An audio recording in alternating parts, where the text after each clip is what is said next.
Following yesterday's terror attack in London that left 4 people dead and dozens injured, the British police arrested 7 persons in London and Birmingham overnight.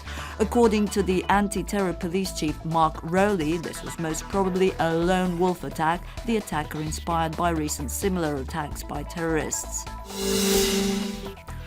At the start of the government session, Prime Minister Andrej Plenković offered his condolences to the British people following yesterday's terrorist attack in London.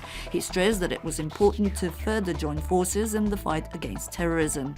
The government has at its Thursday session adopted the decision on the drawing up of the guidelines on the policy of state subsidies between 2017 and 2019, put together by the Finance Ministry.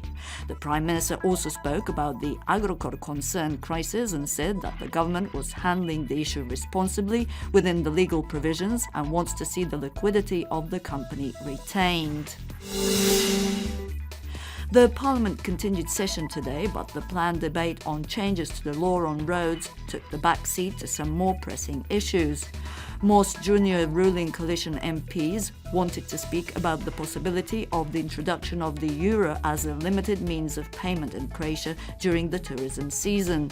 Most MP Maro Krisic said that this would help bypass the problem of many tourists of kuna payment when they have none on them and don't have the time to visit a money exchange office.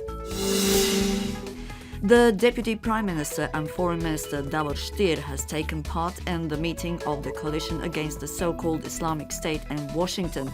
Stier had a short meeting with the US Secretary of State Rex Tillerson.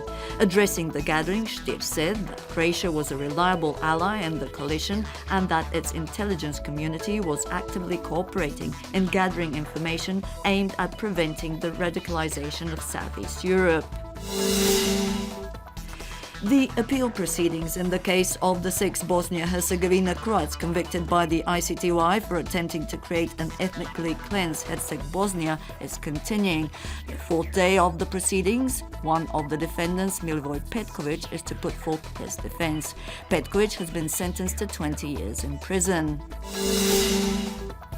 And in sports, in water polo's match of the 8th round of play in the B Champions League, Dubrovnik's Jug defeated Barceloneta 11 goals to 10 in Dubrovnik last night. And the Croatian football team is continuing preparations for the World Championships qualifier to be played against Ukraine in Zagreb on Friday. So far, the 2 matches played with Ukraine have ended both in a draw.